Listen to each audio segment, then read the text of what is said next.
Hello dear students, मैं विजय साग स्वागत आप सभी का आपके अपने YouTube channel BGA creative classes में। आज हम लोग क्लास 9th का लेक्चर सेकंड पढ़ने वाले हैं। लेक्चर फर्स्ट में हम लोगों ने एक्सरसाइज 1.1 का सॉल्यूशन देखा था। अब लेक्चर सेकंड में हम लोग एक्सरसाइज 1.2 का सॉल्यूशन भी देखेंगे। सॉल्यूशन देखने से पहले एक दो कॉन्सेप्ट हैं, ठीक है, जिनको हम पहले क्लियर करेंगे। कॉन्सेप्ट क्लियर करने के बाद हम एक्सरसाइज को सॉल्व करेंगे। तो ठीक है, तो अब हमें क्या देखना है इस एक्सरसाइज में, इसके दो कॉन्सेप्ट में।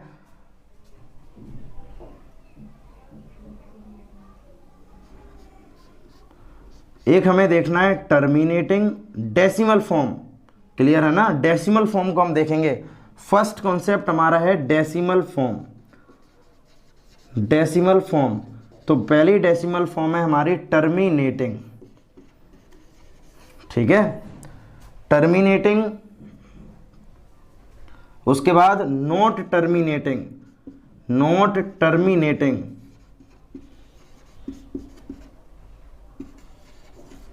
क्लियर है। पहले इन दो को समझो। जब हम लोग टर्मिनेटिंग की बात करेंगे तो टर्मिनेटिंग का मतलब है कि डेसिमल में हमें एग्जैक्ट एक टर्म मिले। समझो पहले इस चीज को। मेरे कहने का मतलब क्या है, एग्जाम्पल के थ्रू अगर हम इसको समझें तो टर्मिनेटिंग का मतलब क्या होता है कि अगर कोई भी नंबर ऐसा हो जो डेसिमल के बाद एग्जैक्ट वैल्यू हमें दे, जैसे 2.5, तो पॉइंट यानी पॉइंट का मतलब डेसिमल के बाद 5 जो है वो हमारी एक एग्जैक्ट वैल्यू है, दैट इज टर्मिनेटिंग। इसी को हम लोग क्या बोलते हैं, टर्मिनेटिंग बोलते हैं, ठीक है। अब हमने यहां पर बोला है नॉट टर्मिनेटिंग, तो नॉट टर्मिनेटिंग का मीनिंग क्या है। नॉट टर्मिनेटिंग का मीनिंग है कि जैसे 10/3, 10/3, तो 3.3333 इस तरह से। तो देखो यहां से, अब ये 3 इनफाइनाइट टाइम्स इसका रिपीटेशन है, बट यहां पर मुझे कोई भी एग्जैक्ट टर्म नहीं मिला है। ये क्या हो गया, नॉट टर्मिनेटिंग। और एग्जांपल देख लो इसका। एक एग्जांपल हमने ये बता दिया। अब दूसरा एग्जांपल जैसे 0.70700 देखो यहां से कोई भी हमें एग्जैक्ट कंडीशन नहीं मिल रही, डेसिमल के बाद एग्जैक्ट टर्म नहीं मिल रहा है, तो इसको हम लोग बोलते हैं नॉट टर्मिनेटिंग, और ये होता हमारा टर्मिनेटिंग। तो जैसे एक हमने बता दिया 5/2, ठीक है। Second example 5/4। समझो पहले इस चीज को। 5/4 जब आप 4 का डिवाइड जब आप इसमें देंगे तो ये हो जाएगा 4 बन जा 4, ठीक है, 1 बचा डेसिमल यानी 0, 4 2 जा 8 और 4 5 जा 20। एंड नेक्स्ट वन, एक एग्जांपल और इसका हम समझा रहे हैं 7/5, 5 बन जा 5, बचा 2, 5 4 जा 20। एंड एक एग्जांपल और देखो जैसे 7/10, तो हो जाएगा 0.7। अच्छा, तो ये सभी एग्जांपल हमने क्यों बताए, उसका भी एक लॉजिक है। तो अब आप नोट डालकर लिखो। नोट डालकर हमें यहां पर क्या नोट करना है, क्या समझना है इसमें, कि if any fraction the denominator is 2 5 या 10, 2 5 10 एंड इट्स मल्टीपल्स, यानी कि 2 5 10 या इनके मल्टीपल्स अगर हमें मिलते हैं डिनोमिनेटर में, then the number is always terminating. हमें क्या लिखना है, इफ द डिनोमिनेटर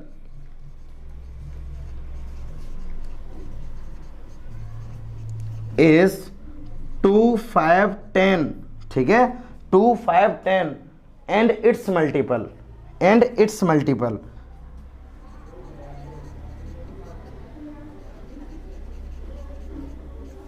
then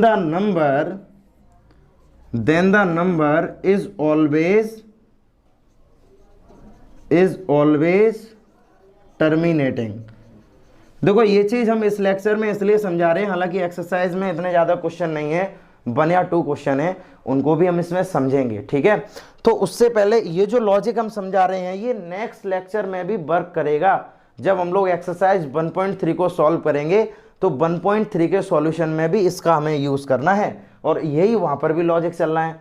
तो हमने आपको क्या बता दिया नोट में हमने ये बता दिया कोई भी नंबर है अगर उसका डिनोमिनेटर 2, 5, 10 और इनके मल्टीपल से अगर आता है तो वो नंबर हमेशा ही हमारा टर्मिनेटिंग होगा। अब कुछ स्टूडेंट ये सोच रहे होंगे सर ने ये चीज़ बता दी, हम मल्टीपल्स 8 ले सकते हैं, 16 ले सकते हैं। जैसे एक एग्जांपल हमने यहाँ पे लिख दिया, जैसे 7/16, 7/16। तो 7/16 को जैसे ही आप सॉल्व करेंगे तो आपने देखा 2 × 2 × 2 × 2, यानी 2 2 जा 4 2 जा 8 2 जा 16।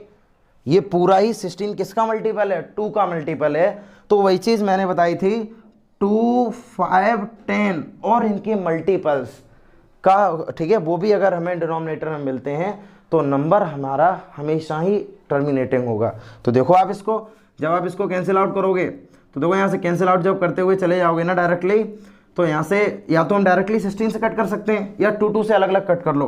पहले आएगा 3.5, फिर 2 से कट करो 1, ठीक है, 7.5, फिर कर लो 2 से कट। जैसे आप 2 से कट करेंगे 0.875, फिर कर लो 2 से कट 0.4375, तो आंसर आएगा 0.4375। ठीक है, हमें पॉइंट के बाद यानी आफ्टर डेसिमल के बाद भी हमें एक यहाँ पर एग्जैक्ट वैल्यू मिल रही है, एक एग्जैक्ट टर्म मिल रहा है, और एग्जैक्ट टर्म मिलना ही क्या होता है? टर्मिनेटिंग। तो ठीक है, ध्यान से समझो कि जिन नंबर्स के डिनोमिनेटर में 2, 5 और 10 अगर आते हैं तो वो नंबर हमेशा हमारे टर्मिनेटिंग होते हैं। जैसे एक एग्जांपल, डिफरेंट एग्जांपल हम और देखे दिखाएं। जैसे एक एग्जांपल हमने और लिख लिया, टर्मिनेटिंग के बारे में अभी समझ रहे, मैं लिख दें यहाँ पर 15, 7/15। तो आपने इसको ब्रेक किया 3 × 5 में, तो आपने कहा कि सर ने ये बोला था कि 5 अगर ये एक भी नंबर अगर हमें डिनोमिनेटर में अगर दिखते हैं तो नंबर हमेशा हमारा टर्मिनेटिंग होगा।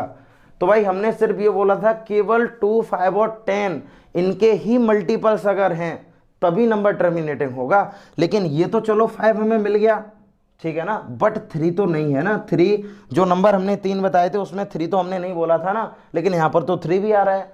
तो जब यहाँ पर 3 आ रहा है इसका मतलब ये टर्मिनेटिंग हमारा नहीं होगा, यानी कि हम लिख सकते हैं यहाँ पर नॉट टर्मिनेटिंग। ठीक है, समझो इसको, क्या समझाना चाह रहे हैं हम यहाँ पर, यानी कि डिनोमिनेटर में ओवरऑल मल्टीपल अगर हों भी तो केवल इन तीनों के ही हों। क्लियर है? काफ़ी सारे ऐसे क्वेश्चन भी आएंगे जिसमें मल्टीपल डिफरेंट होंगे। डिफरेंट का मतलब जैसे हमने लिख दिया 7/40, तो आपने इसको ब्रेक किया 7 × 4 × 10। अब देखो 4 हमारा 2 का मल्टीपल है और 10 तो हमारा चल ही रहा है यहाँ पर, तो इसका मतलब 4 और 10 ये दोनों ही मल्टीपल मिल रहे हैं, तो ये नंबर हमारा टर्मिनेटिंग होगा।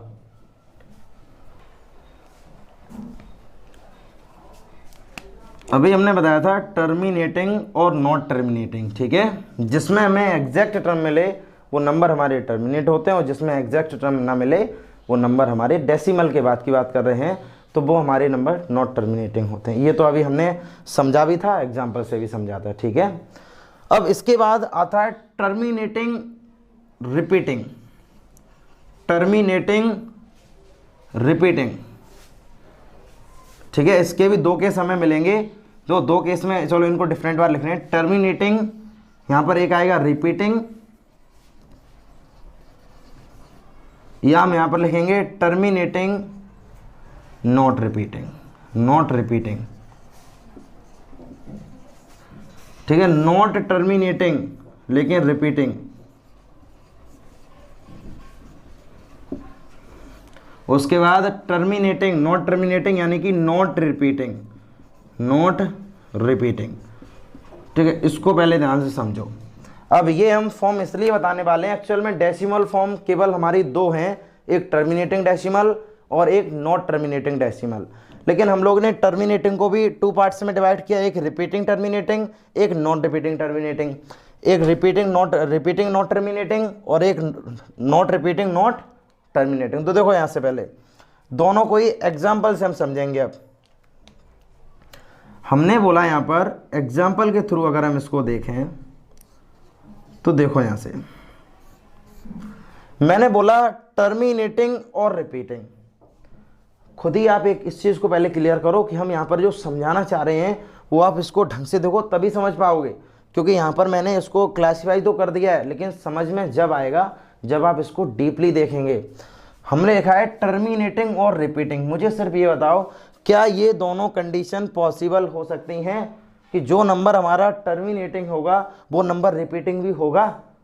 रिपीटिंग का मतलब, अच्छा मुझे एक बात बता दो, जब वो नंबर रिपीट ही हो रहा होगा तो वो नंबर टर्मिनेट कैसे हो सकता है? जैसे हमने यहाँ पर ये लिख दिया है 5/2, आंसर हमारे पास आ गया, आंसर हमारे पास आ गया 2.5।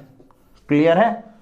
अब 2.5 ये हमारे पास टर्मिनेटिंग वैल्यू है, पॉइंट के बाद एक टर्म एग्जैक्ट हमें मिला हुआ है। अब यहाँ पर जैसे होता है 10/3 तो 3.3333 इस तरह से जाएगा नंबर।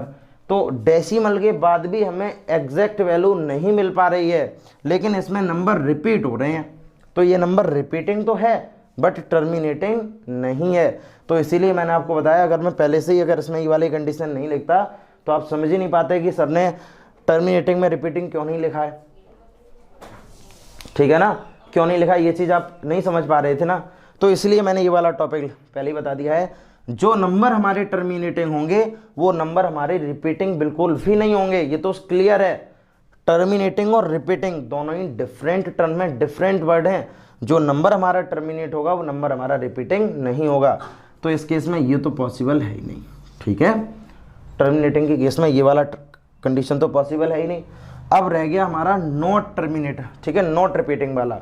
तो नॉट रिपीटिंग का तो देखो ये डायरेक्टली एग्जाम्पल था, काफ़ी एग्जाम्पल है। जैसे पहला एग्जाम्पल था 5/2, तो देखो 2.5 क्या बोला गया, नंबर टर्मिनेट होगा लेकिन नंबर रिपीट नहीं होगा। तो ये तो कंडीशन सेटिस्फाई हम कर रहे थे। और इसी कंडीशन को, टर्मिनेटिंग वाली कंडीशन को टर्मिनेटिंग और नॉट रिपीटिंग, क्लियर है ना, टर्मिनेटिंग नॉट रिपीटिंग, ये वाला केस हमारा होता है रेशनल। इसको हम लोगों ने पढ़ा था रेशनल नंबर में।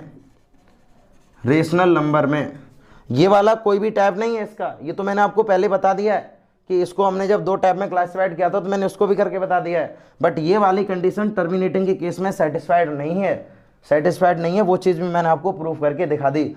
जो नंबर हमारे टर्मिनेटिंग होंगे वो नंबर हमारे रिपीटिंग बिल्कुल भी नहीं होंगे, और जो नंबर हमारे रिपीटिंग होंगे वो नंबर कभी भी टर्मिनेटिंग नहीं होंगे।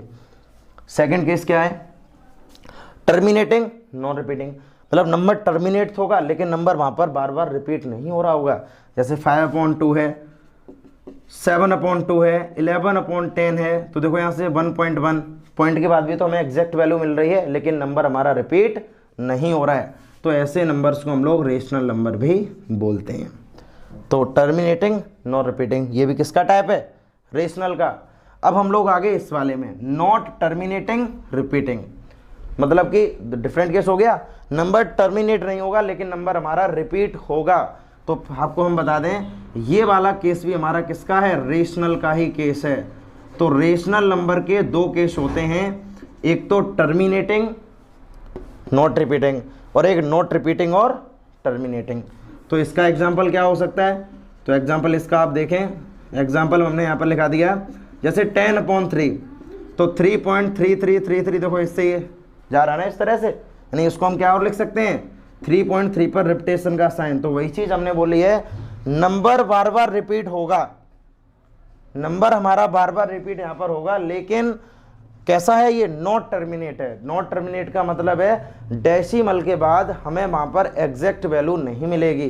तो यही केस था नॉट टर्मिनेटिंग का और रिपीटिंग का। और ये वाला टाइप भी हमारा किसका है, रेशनल नंबर का टाइप है। और एग्जांपल देख लो इसका, जैसे हमने लिख दिया 10/3 लिख दिया, ठीक है, आप इसको लिख दो कोई और इसका मतलब जिसमें ये नंबर बार बार सिर्फ यही नंबर रिपीट हो रहे हैं। जैसे हम काफ़ी सारे नंबर्स लिख सकते हैं, जैसे हमने 3.3 लिख दिया, एक एग्जांपल ये हो गया। आप दूसरा एग्जांपल लिख सकते हो 4.5 पर रिपीटेशन का साइन, ये भी हमारा किसका टाइप है, ये हमारा किसका टाइप दिया गया, नंबर रिपीट हो रहा है लेकिन नंबर हमारा टर्मिनेट नहीं है। तो नॉट टर्मिनेटिंग और repeating that is a part of rational number.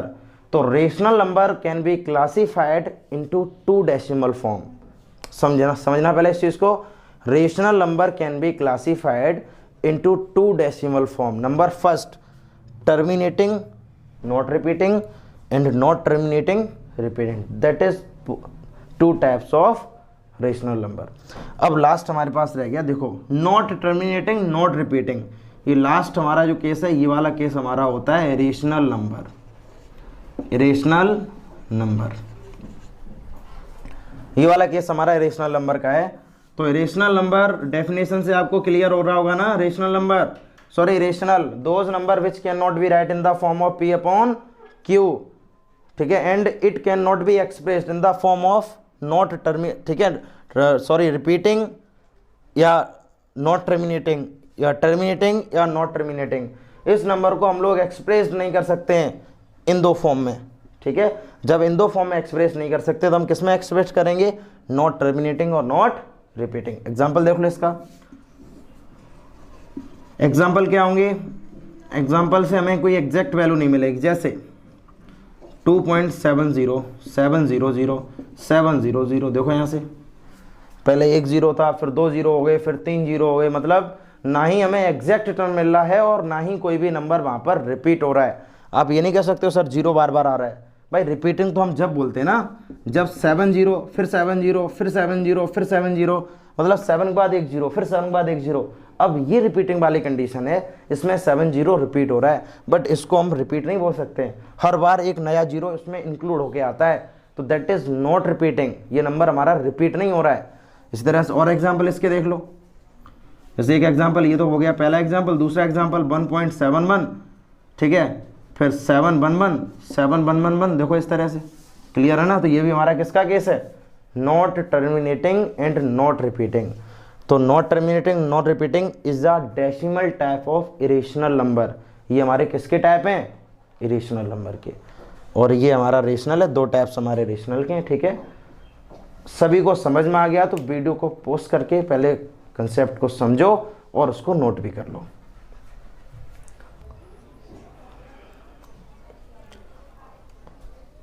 हम लोगों ने अभी सीखा था कि डेसिमल फॉर्म हमारे पास कौन कौन सी होती हैं, जिसमें हम लोगों ने टर्मिनेटिंग और रिपीटिंग के बारे में भी बात की थी, और नॉट टर्मिनेटिंग नॉट रिपीटिंग, यानी कि जितनी भी डेसिमल फॉर्म उसकी हो सकती थी मैंने सभी के बारे में डिस्कशन किया था अभी। अब हमारे पास लास्ट कंसेप्ट क्या रह जाता, according to this exercise 1.2, clear है ना। 1.2 एक्सरसाइज के अकॉर्डिंग क्या ये कॉन्सेप्ट हमें और समझना है, तो वो दो बातें और समझ लो। तो हम लोगों ने क्या पढ़ा था शुरुआत में, क्लास 7th हो चाहे क्लास 8th हो, जिसमें हम लोगों ने सीखा था how to represent a rational number on the number line, right, कि रेशनल नंबर को हम लोग नंबर लाइन में कैसे रिप्रेजेंट करते हैं। ये हम लोगों ने क्लास 7th और 8th में पढ़ा था। अब इसमें एक नया टॉपिक इंक्लूड होगा कि how to represent a irrational number on the number line, कि हम इरेशनल नंबर को नंबर लाइन पर कैसे रिप्रेजेंट करते हैं। तो दोनों ही चीज़ें हैं, एक बार रेशनल को रिप्रेजेंट करना सिखाएंगे और उसके बाद हम इरेशनल को, ठीक है। देन हम सॉल्यूशन ऑफ एक्सरसाइज 1.2 के बारे में भी बात करेंगे। तो देखो इसमें कंसेप्ट हमारे पास शुरू होता है how to represent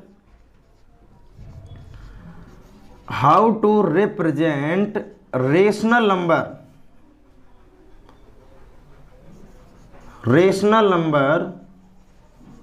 on the number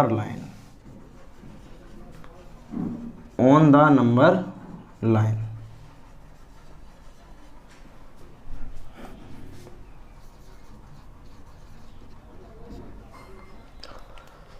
rational number को हम कैसे नंबर लाइन पर रिप्रेजेंट करेंगे। एक एग्जांपल हम यहाँ पर ले रहे हैं, एग्जांपल हमने यहाँ पर ले लिया नंबर 1/5। तो आपने जैसे ही देखा 1/5 तो आपने कहा सर ये तो बिल्कुल ही ईजी है, हम लोगों ने क्लास 7th और 8th में इसको पढ़ा था आसानी से, कि हम क्या करते थे, एक नंबर लाइन ड्रॉ करते थे, दैट इज़ द ओरिजिन, इधर साइड मूवमेंट जब हम करेंगे तो इधर आएगा that is plus infinite, and backward side movement जब हम लोग करेंगे तो इधर साइड आएगा that is negative infinite, because जब बैकवर्ड मूवमेंट करेंगे तो सारे नंबर नेगेटिव मिलेंगे और जब फॉरवर्ड मूवमेंट करेंगे तो सभी नंबर हमें पॉजिटिव मिलेंगे। चाहो तो आप इसमें नोट भी कर सकते हो, जैसे 1 2 3 -1 -2 -3 और -4। तो आपने कहा कि सर जब हम लोगों ने रिप्रेजेंट किए थे नंबर क्लास 7th और 8th में, तो जब इसके डिनोमिनेटर, जैसे डिनोमिनेटर यहाँ पर 5 है, तो हमने क्या किया, सभी नंबर्स में अपॉन में 5 लगा दिया, सभी नंबर के लास्ट में हम लोगों ने यहाँ पर 5 यूज़ कर दिया। 5 जैसे यूज़ किया तो उसके बाद हमें अपने आप नज़र में आ गया कि 1/5 नंबर कहाँ पर शो हो रहा है, तो ये 1/5 नंबर से हो रहा है, तो हमने यहाँ पर एरो साइन लिखा और यहाँ पर मैंने लिख दिया रिप्रेजेंट। बस इतना सा ही था कि हम ऐसे मैंने रिप्रेजेंट कर लिया। तो बिल्कुल यही तो टॉपिक था, यही हम आपको समझाना चाह रहे हैं कि रेशनल नंबर को हम कैसे रिप्रेजेंट करते हैं। अच्छा, तो कुछ एक स्टूडेंट क्या निकले, उन्होंने कहा सर हम इसको ऐसे भी रिप्रेजेंट कर सकते हैं, और दूसरा लॉजिक हमारे पास क्या है कि हम इसको ऐसे भी रिप्रेजेंट कर सकते हैं। ये हमारा 0 है, उसके बाद 1 2, इधर प्लस का इनफाइनाइट है, इधर 1 2 और इधर नेगेटिव इनफाइनाइट है। तो कुछ बच्चों ने क्या किया, लिख दिया यहाँ पर 1 2 -1 -2। तो उन्होंने क्या किया कि सर 1/5 है, तो 1/5 में जब हम 5 का डिवाइड जब हम 10 में देंगे तो 0 पॉइंट, जब आप यहाँ पर पॉइंट यूज करेंगे तो 10 हो जाएगा ऊपर, तो 5 2 जा 10। तो उन्होंने कहा कि सर हमने इसको कैसे रिप्रेजेंट किया है, हमने देखा कि 0 से मूवमेंट करना है, प्लस का साइन है, पॉजिटिव साइन अंडरस्टूड होता है, तो 0 से मूवमेंट करना है फॉरवर्ड साइड, वो भी 0.2। तो इनके बीच में 9 इक्वल डिस्टेंस पर पॉइंट होते हैं, जैसे 1 2 3 4 5 6 7 8 9 इक्वल डिस्टेंस पॉइंट होते हैं। 10 में ये खुद हो गया, तो मुझे क्या करना, पॉइंट के बाद 0.2 रिप्रेजेंट करना है, तो 0 से मूवमेंट करना है 0.2 टाइम्स, तो 1 2 ये वाले 0.2 हो गए। तो हमने एरो साइन रिप्रेजेंट किया यहाँ पर, और मैंने लिख दिया यहाँ पर रिप्रेजेंट, और यहाँ पर हम लिख भी देंगे 1/5। ठीक है, तो ये भी बिल्कुल ठीक है। हम इस वाले रेशनल नंबर को दोनों ही तरीके से रिप्रेजेंट कर सकते हैं। इनिशियली कॉन्सेप्ट हम लोगों ने क्लास 7th में और क्लास 8th में इन रेशनल नंबर को रिप्रेजेंट करने के बारे में डीपली पढ़ा था। ठीक है, तो दोनों ही लॉजिक हैं और दोनों ही बहुत आसान है, चाहो तो आप ये वाला लॉजिक यूज़ करो या ये वाला यूज़ करो। क्लास 9th के स्टैंडर्ड से केवल एक टॉपिक नया ऐड हो गया है, वो है how to represent irrational number. तो इरेशनल नंबर के बारे में हम डीपली समझेंगे इस लेक्चर में। अच्छा, तो अभी हम लोगों ने सीखा था कि रेशनल नंबर को हम लोग नंबर लाइन पे कैसे रिप्रेजेंट करते हैं। अब नया टॉपिक है how to represent irrational number on the number line. Irrational number को हम लोग नंबर लाइन में कैसे रिप्रेजेंट करते हैं। तो देखो, इरेशनल नंबर क्या होते हैं। इरेशनल नंबर जस्ट स्टार्टिंग में हम लोगों ने कंसेप्ट में पढ़ा था, नॉट टर्मिनेटिंग नॉन रिपीटिंग। तो इसमें जितने भी अंडर रूट वाली वैल्यू होती हैं, परफेक्ट अंडर रूट वाली वैल्यू नहीं, अनपरफेक्ट अंडर रूट वाली जितनी भी वैल्यूज होती हैं वो सभी इरेशनल नंबर होते हैं, जैसे √3, √7, √5। ठीक है, ऑल नंबर्स आर इरेशनल। तो किसी एक को रिप्रेजेंट करना पहले सीख लो। जैसे हमने एक नंबर यहाँ पर लिख दिया √5, √5 को हमें रिप्रेजेंट करना है। तो देखो, ये रिप्रेजेंटेशन जो होती है इसके कंस्ट्रक्शन स्टेप भी हमें लिखने हैं भाई, हम कैसे कैसे इसको रिप्रेजेंट कर रहे हैं, तो वो चीज़ भी हमें आनी चाहिए। जब तक आप वो चीज़ नहीं सीख पाएंगे तब तक इसका रिप्रेजेंटेशन करने का कोई भी मीनिंग नहीं है। जिस तरह से हम लोग क्लास 7th और 8th, हालांकि 9th 10th में भी है कंस्ट्रक्शन, तो कंस्ट्रक्शन में जैसे जैसे हम फिगर को तैयार करते हैं, जैसे जैसे क्वेश्चन को सॉल्व करते हैं और उसके कंस्ट्रक्शन स्टेप भी लिखते हैं, बिल्कुल एज इट इज लॉजिक हमें ये करना है। ठीक है, तो देखो यहाँ से स्टेप फर्स्ट, स्टेप सेकंड कैसे लिखना है। पहले एक क्लू देखो, यहाँ √5 दिया गया, तो √5 हम लोग यहाँ पर पाइथागोरस थ्योरम का ही यूज करेंगे, यूजिंग द पाइथागोरस थ्योरम। ठीक है, तो हमें लेकिन परपेंडिकुलर और बेस, जो यहाँ पर 5 जो दिया गया है, 5 को हमें दो ऐसे केस में मतलब ब्रेक करना है, जिसको बोलते हैं एक परपेंडिकुलर और ये हो जाएगा बेस। अब इसको दो ऐसे नंबर में ब्रेक करो जिनका स्क्वायर जब हम प्लस करें, भाई स्क्वायर तो करना पड़ेगा। पाइथागोरस थ्योरम क्या होती है, पाइथागोरस थ्योरम हमारी होती है हाइपोटेनस का square is equal to perpendicular का स्क्वायर और प्लस बेस का स्क्वायर। अब जैसे आपने बोला कि सर हमने परपेंडिकुलर की वैल्यू 2 रख दी, परपेंडिकुलर की वैल्यू 2 रख दी और बेस की वैल्यू 1 रख दी, तो आपने यहाँ पर जैसे इसको सॉल्व किया तो ये हो गया 2 का मतलब 4 और 1 का मतलब 1, तो h इक्वल हो गया √5। तो देखो, जो हमें रिक्वायर्ड आंसर चाहिए था वही तो हमें मिल गया √5। बस ये चीज़ समझ लो, यहाँ पर कैसे कैसे इसको ब्रेक करेंगे हम, चाहे कैसे भी नंबर हो, कोई सा भी इरेशनल नंबर हो, आप आसानी से उसको रिप्रेजेंट करना सीख लोगे जब आप इसको ब्रेक करना सीख पाओगे। तो ब्रेक करना तो सीख ही लो, ब्रेक हम कैसे करते हैं। तो ब्रेक हमने कर दिया इसको 2 पार्ट में। तो देखो यहाँ से आप जैसे ही आपने 2 पार्ट में ब्रेक किया, परपेंडिकुलर और बेस में ही क्यों ब्रेक करते हैं वो लॉजिक भी आपको समझ में आ जाएगा जब हम इसका फिगर समझाएंगे। जैसे ये नंबर लाइन हमने यहां पर ड्रॉ कर ली, ये 0 है, ये 1 है, ये 2 है, ये 3 है, दैट इज प्लस इनफाइनाइट। ये -1 है, ये -2, दैट इज माइनस इनफाइनाइट। ठीक है, अब 2 यूनिट हमने टेक की, समझना पहले इस चीज को, पहले 2 यूनिट और उसके बाद 1 यूनिट है। तो 2 यूनिट जब हमने यहाँ पर टेक किए हैं तो देखो यहाँ से चाहो तो तुम इसको 2 यूनिट टेक कर लो, जैसे टेक अ 2 यूनिट, ठीक है, फ्रॉम ऑरिजिन। ओ को हम लोग क्या बोलते हैं, इसको हम लोग बोलते हैं ऑरिजिन। ठीक है, to the positive direction of axis, positive direction of axis की तरफ हमने 2 यूनिट को टेक किया। तो 2 यूनिट का मतलब 2 यूनिट यहाँ तक हो गई, देखो यहाँ से 2 यूनिट टेक कर ली हमने यहाँ पर। उसके बाद 1 unit perpendicular to the axis, 1 unit मैंने टेक की, वो भी परपेंडिकुलर। तो 1 यूनिट मैंने परपेंडिकुलर टेक कर ली, भाई वही तो हमें चाहिए था। 2 यूनिट ये हो गई और 1 यूनिट हमें ये मिल गई। अब ये मान लो परपेंडिकुलर है, ये बेस है, या समझो ये बेस है, ये परपेंडिकुलर है, मतलब कोई भी आप वैल्यू सेलेक्ट कर सकते हो। आपने कहा कि सर आपने बेस यहाँ पर 1 लेट किया, कोई प्रॉब्लम नहीं, आप यहाँ पर पहले 1 लेट कर लो, फिर ये 2 लेट कर लेना, लेकिन करना है मुझे स्केल से बिल्कुल एग्जैक्ट।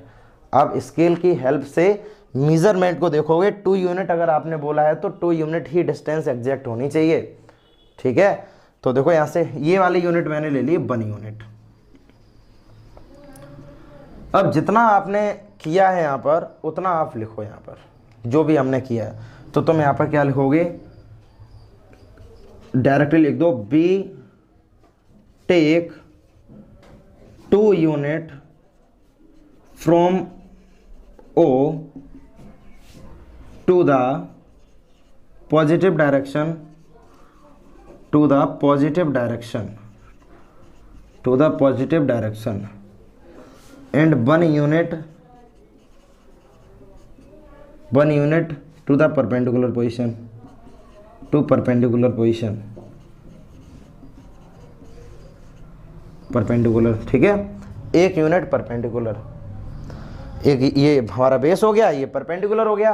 भाई 1 यूनिट हमने परपेंडिकुलर ले ली। ठीक है, after using the Pythagoras theorem, after using the Pythagoras theorem,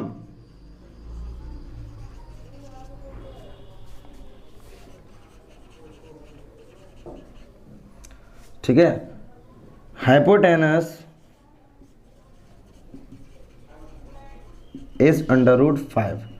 Pythagoras theorem जैसे ही आपने यूज की तो हाइपोटेनस आपको कितनी मिल गई यहाँ पर, √5। तो √5 का मतलब जब आप इसको इससे जब ज्वाइन करेंगे तो ज्वाइन करने के बाद जो आपको रिजल्ट यहाँ पर मिलेगा ये होगा √5। नेम इसको दे दो, ये वाला नेम दे दिया आपने ए और ये वाला नाम दे दिया आपने बी, ये नेम दे दिए। दो इतना कर लिया, इतना तो आपको करना ही करना है। और थ्योरी देखो, ये थ्योरी मस्ट है, ये थ्योरी आप तैयार कर लो। ठीक है, नहीं भी समझ में आ रही 2-3 बार जब आप प्रैक्टिस करेंगे अपने आप ये समझ में आने लगेगा। बस ये थ्योरी यहाँ तक लिख ली आपने। जैसे ये थ्योरी कंप्लीट की, अब हमें क्या करना है, centre O taking radius is same as the hypotenuse, या taking radius is equal to hypotenuse. मैंने यहाँ पर रेडियस को टेक किया और रेडियस किसके इक्वल है, हाइपोटेनस के इक्वल है। क्या आप लिखेंगे, with the help of compass, with the help of compass, with the help of compass center O taken radius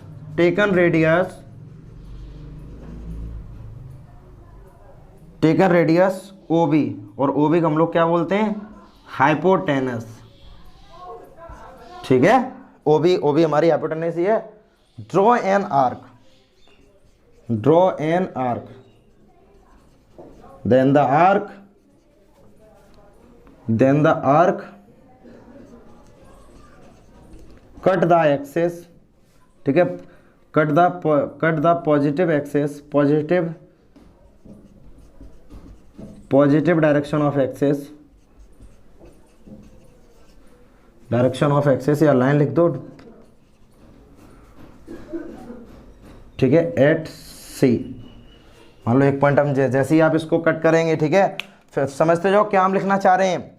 with the help of compass centre O taken radius O B, मैंने radius O B take कर लिया यहाँ पर।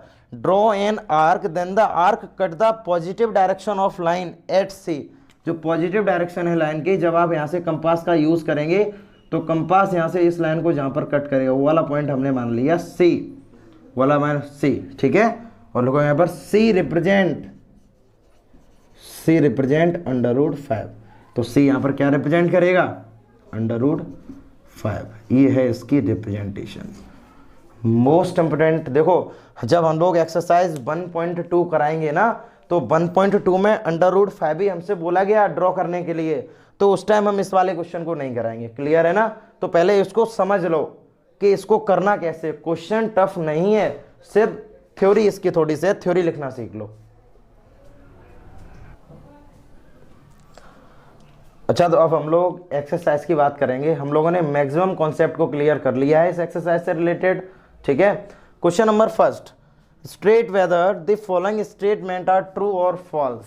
तो state यहाँ पर हमें ये बताना है क्या ये स्टेटमेंट हमारा सही है या गलत है। जस्टिफाई योर आंसर, और अगर गलत है तो ये क्यों गलत है, इसका भी आंसर हमें बताना है।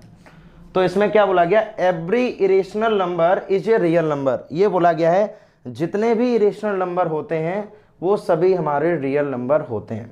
तो देखो यहाँ से, चाहे कोई सा भी नंबर हो, जैसे हम ये बोलें कि every natural number is a real number, या every whole number is a real number, every integer is a real number, every rational number is a real number, and every irrational number is a real number. तो real number तो सभी number ही होते हैं, बताया था ना। Real number को अगर हम क्लासीफाई करें तो all the numbers, the group of all the numbers, that is called real numbers. तो रियल नंबर तो हमारा एक यूनिवर्सल वर्ड है, उसमें तो जितने भी नंबर हैं सभी नंबर लाई करेंगे, चाहे वो हमारा इरेशनल हो, चाहे रेशनल हो, चाहे इवन हो, चाहे ऑड हो, ठीक है, चाहे कंपोजिट हो, चाहे प्राइम हो, चाहे एल्जेब्रा क्यों हो, वो सभी नंबर हमारे कैसे होंगे, रियल नंबर होंगे। तो फर्स्ट हमारा ट्रू हो गया, फर्स्ट को हमने यहाँ पर लिख दिया true, because all the numbers lie in the real number, ठीक है। अब हमारा आता है second part, every point on the number line is of the form under root M. किसी भी पॉइंट के, मतलब किसी भी लाइन पर जितने भी पॉइंट हैं वो सभी अंडर रूट एम की फॉर्म में हैं। Where M is a natural number, कि जबकि एम वहाँ पर एक नेचुरल नंबर है। तो बोला ये गया है कि जितने भी पॉइंट हमारे नंबर लाइन पे हम रिप्रेजेंट करेंगे तो क्या वो अंडर रूट एम की फॉर्म में हो पाएंगे, मतलब हर केस में उन पर अंडर रूट रहेगा ही रहेगा। तो देखो ये समझने वाली बात है। जैसे सेकंड वाले पार्ट को हम समझाएंगे, सेकंड वाले को, जैसे ये नंबर लाइन हमने बना ली, ठीक है, 0, मान लो ये हमने इस तरह से रिप्रेजेंट किया। सिर्फ समझाने का एक तरीका है, समझ लेंगे आप तो समझ में आ जाएगा कि ये ट्रू या फॉल्स कैसे होगा और क्यों होगा। तो हमने लिखा है यहाँ पर under root 1, under root 2, under root 3, under root 4, under root 5, under root 6, under root 7। और इसमें यही चीज़ वो बता रहे थे इसमें कि every point on the number line is in the form of under root M. जितने भी लाइन पर पॉइंट जो हैं क्या वो हमारे अंडर रूट की फॉर्म में रह सकते हैं, अंडर रूट एम की फॉर्म में होंगे, जबकि एम हमारा क्या है एक वहाँ पर नेचुरल नंबर। तो नेचुरल नंबर हमारे 1 2 3 होते हैं। अब पहला केस यहाँ पर आता है अंडर रूट 1, तो अंडर रूट 1 को हम 1 लिख सकते हैं। उसके बाद आता है under root 4, 4 is the perfect value of 2।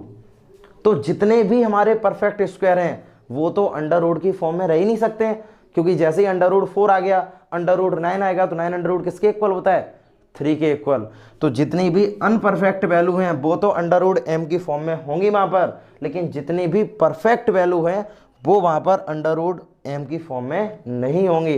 तो हमें सिर्फ अगर कोई भी स्टेटमेंट अगर हमें ट्रू है तो फॉल्स के लिए सिर्फ एक लॉजिक हमारे पास होना चाहिए, लेकिन बट हमारे पास तो यहाँ पर 2 लॉजिक हैं, अंडर रूट 1 और अंडर रूट 4। तो इसलिए ये वाला स्टेटमेंट हमारा कैसा हो गया, फॉल्स। समझ में आ रहा ना, ये क्यों हमने फॉल्स कर दिया है, क्यों बोला गया था every point on the number line is in the form of under root M. Under root M का मतलब जितने भी पॉइंट पर लाइन पर पॉइंट होंगे वो सभी अंडर रूट m की फॉर्म में होंगे। अब अंडर रूट m की फॉर्म में तो सिर्फ वो पॉइंट होंगे जो वहां पर अनपरफेक्ट होंगे, परफेक्ट तो नहीं होंगे ना, तो ये फॉल्स हो गया। अच्छा, तो लास्ट वन पार्ट क्या है इसका, every real number is an irrational number, क्या प्रत्येक रियल नंबर हमारे इरेशनल नंबर होंगे? तो देखो real number a combination of all numbers, यानी कि इसके अंदर तो सभी नंबर एग्जिस्ट करते हैं, चाहे वो नेचुरल हो, अभी मैंने बताया था जस्ट पहले इस वाले क्वेश्चन में, इसके पास तो सभी नंबर इसमें एग्जिस्ट करेंगे। और यहां पर बोला गया सिर्फ इरेशनल, भाई सिर्फ हम इरेशनल की बात कर रहे हैं यहाँ पर, कि जितने भी रियल नंबर हैं, मैं जैसे ये बोला था अभी, जितने भी इरेशनल नंबर हैं भाई वो तो रियल नंबर में लाई करेंगे। क्लियर है? जितने भी इरेशनल नंबर हैं वो तो रियल नंबर में लाई करेंगे।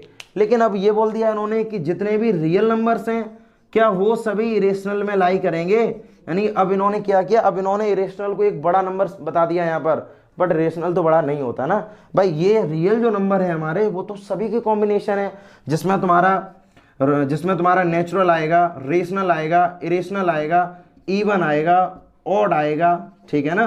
तो इरेशनल अगर देखा जाए तो irrational is a smallest part of real number, जो इरेशनल है वो भी तो एक रियल नंबर का स्मॉलेस्ट पार्ट है। तो इसका मतलब इरेशनल तो इसमें एग्जिस्ट करेगा, बट रियल केवल इरेशनल पार्ट इसमें एग्जिस्ट करेगा, रिमेनिंग पार्ट्स तो इसमें एग्जिस्ट नहीं करेंगे ना।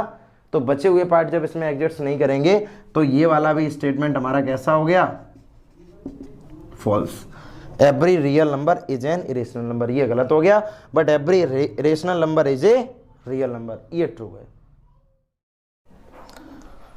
अच्छा, तो अभी हम लोगों ने क्वेश्चन नंबर फर्स्ट को सॉल्व किया था, उसके फर्स्ट क्वेश्चन में 3 पार्ट्स थे, उन तीनों पार्ट को हम लोगों ने डीपली से समझा भी है। क्वेश्चन सेकंड करने से पहले जिन स्टूडेंट्स ने चैनल को अभी तक सब्सक्राइब नहीं किया है, चैनल को सब्सक्राइब कर लें, ठीक है, और प्रेस द बेल आइकन, जिससे जो भी वीडियोस हम अपलोड करेंगे सबसे पहले नोटिफिकेशन आपके पास पहुंचे। और इस वीडियोस को देखने के बाद वीडियोस आपको कैसी लगी है ये भी हमें कमेंट बॉक्स में बताएं, और जो भी डाउट्स आपके नहीं क्लियर हो पा रहे हैं या इस वीडियो में आप क्या नहीं समझ पा रहे हैं वो भी आप हमें कमेंट बॉक्स में बताएं, जिससे नेक्स्ट वीडियो जब हम अपलोड करेंगे तो उसमें आपकी इन बातों का ध्यान रखेंगे और नेक्स्ट वीडियो के लेक्चर में आपको अच्छे से समझा पाएँ, ठीक है। तो क्वेश्चन नंबर सेकंड को एक बार देखो। सेकंड वाले क्वेश्चन में बोला गया है, are the square root of all positive integers is irrational. बोला गया क्या सभी पॉजिटिव इंटीजर्स का जब हम स्क्वायर रूट निकालेंगे क्या वो इरेशनल नंबर होगा, ठीक है। इफ नॉट, अगर नहीं है, give an example of the square root of a number, अगर नहीं है तो अपनी तरफ से किसी भी एक नंबर का ऐसा उदाहरण दो जिसका स्क्वायर रूट क्या होना चाहिए, रेशनल नंबर होना चाहिए। तो आप सबसे पहले तो भाई इसका आंसर देंगे, are a square root of all positive integer is rational, तो आप आंसर देंगे यहां पर सॉल्यूशन में आप आंसर देंगे नो, ठीक है, नो। आपका आंसर हो गया no. No, the square root of any positive integer is not a rational, ठीक है। जरूरी नहीं है कि जितने भी हम पॉजिटिव नंबर्स का जब हम स्क्वायर करेंगे तो वो जरूरी थोड़ी ना कि वो रेशनली नंबर आ जाए। तो आपका सबसे पहला आंसर हो गया नो। उसके बाद क्वेश्चन बोला गया कोई एक एग्जांपल दो, तो हमारे पास बहुत एग्जांपल है, हमने यहां पर दे दिया 4, ठीक है। 4 इज ए, आप यहां पर लिखेंगे 4 इज ए पॉजिटिव इंटीजर। जब आप इसका स्क्वायर रूट फाइंड आउट करेंगे तो ये आ जाएगा 2, और 2 हमारा कैसा नंबर है, रेशनल नंबर है। देखो भाई यही चीज तो हमसे बोला गया था क्वेश्चन में कि अगर किसी भी पॉजिटिव नंबर का जब हम स्क्वायर रूट निकालेंगे अगर वो इरेशनल नहीं है, आपके अकॉर्डिंग अगर वो रेशनल नहीं है तो मुझे कोई एक ऐसा एग्जांपल बता दो जिसका स्क्वायर रूट हम निकालें तो वो रेशनल नंबर आ जाए। तो देखो बता दिया। आप और भी बता सकते थे, सपोज करो इसमें 2 या 3 एग्जाम्पल पूछे जाते तो आप क्या करते हैं, यहाँ पर आप 9 भी लिख सकते थे, ठीक है ना। 9 का क्या होता है 3, और पता होना चाहिए 9 हमारा एक पॉजिटिव इंटीजर है। ये हमारा एक पॉजिटिव इंटीजर है, और 3 जब इसका स्क्वायर रूट जब हमने निकाला यहाँ पर 3 आ गया, और 3 कैसा नंबर है, रेशनल नंबर। बस यही चीज क्वेश्चन में पूछी गई थी। देखो ये वाला क्वेश्चन, सेकंड क्वेश्चन तो इजी है और समझ में भी आई होप आप सभी इस क्वेश्चन को समझ भी गए होंगे। ठीक है, इसके बाद question number 3 and question number 4, 2 question अभी हैं। थर्ड क्वेश्चन जस्ट पहले अभी हमने √5 how to represent rational number, उसमें हमने √5 को रिप्रेजेंट करना सिखाया था ना, वही क्वेश्चन नंबर 3 है हमारा। और क्वेश्चन नंबर 4 एक्टिविटीज है, तो उस एक्टिविटीज को पढ़ो और खुद से सॉल्व करने की कोशिश करो।